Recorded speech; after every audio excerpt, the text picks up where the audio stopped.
Hey, yeah, I've been a sugar Nazi for nearly 10 years, I reckon. My daughter, who was always interested in health and diet and food and stuff, she gave me this book by a guy called David Gillespie, and it was called Sweet Poison. She just handed it to me. I looked at the back and it sounded interesting. David's now, he's a friend of mine on Twitter, or acquaintance. Good guy. Look him up. And anyway, I read this book on holidays, and my daughter didn't come on the holiday with me, but my son and my wife came on the holiday. We went to the Barossa Valley and Clare Valley in South Australia, which is, if you ever want to go on a great holiday and you can travel to this beautiful country, then you should go to Clare Valley. It's fantastic. Great Rieslings. And Rieslings aren't high in sugar. One glass of white wine actually only has 1 gram of sugar. So that's cool. Red wine even less, 0.6 of a gram of sugar. So that's all good. But anyway, I read this book and I thought, it all makes sense. It finally makes sense that cholesterol and heart disease, and I'm a vascular surgeon, the light bulb went on in my head. It's not related to fat and saturated fats. They're actually good for you. Things high in, you'd think in cholesterol, like eggs, they're good for you. They're not the things that knock up your bad cholesterol. It's sugar. Sugar is what makes us obese. Sugar it's such an incredibly ingrained thing, and it's such a huge part of the food industry that it's actually a really hard thing to battle. So to try and get it out of hospitals, to try and get it out of our diets, but it's getting there because people are slowly realizing what a bogey sugar is. It's still supported by an enormous $billion food industry, and they do everything to hide the sugars. And the other thing is, sugar is so addictive. I like chocolate. I've had more chocolate in the last year.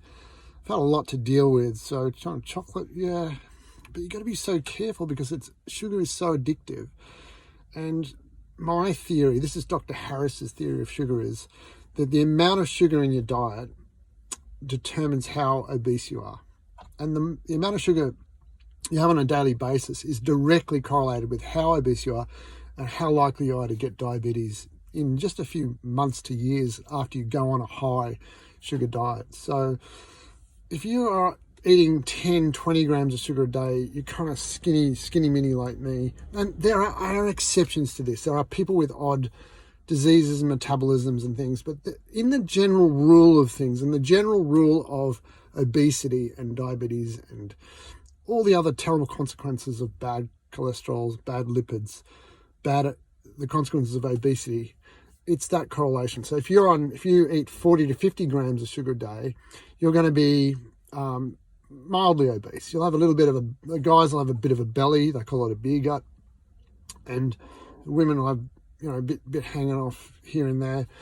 And if you're on 200 grams of sugar a day, you're going to be massively obese.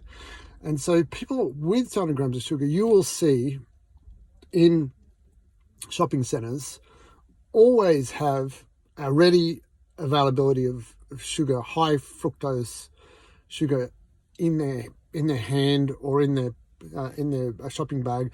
There'll be a bottle of Coke or a can or a cake or some very high processed food that they can get that sugar hit, which they need, their body telling them all the time to have that sugar. And so the idea is of this book that I read all those years ago, and I agree with it, is that you give it up, you get cranky, you get headaches, just like any addiction. You'll crave it. You'll crave the amount of sugar that you were having. But if you give it up for a couple of weeks, all of a sudden those cravings go. You'll have a meal, a good organic, like eat the best quality food you can get hold of, and you'll be full, and you'll be full for quite some time and satisfied, and then you can go on and have another good quality meal a little while later. So yeah, I'm all for magnificent food, magnificent chefs, but sugar is a real scary one, particularly in those high doses. And people don't understand how much sugar they're having. They think it's the sugar that they're putting into tea. or coffee. It's not that sugar. That adds a little bit to it. That's like a gram or two. But it's the processed, it's in the sauces, it's in the juices, it's in the cakes and the chocolates and the little snacks and things that the food industry make all the time. So the other thing I've noticed, and I would like to hear your opinion on this, is that on social media, you can tell how addicted somebody is to sugar by their media. So if you're on Instagram, a person who's addicted to sugar will show you photos of sugar.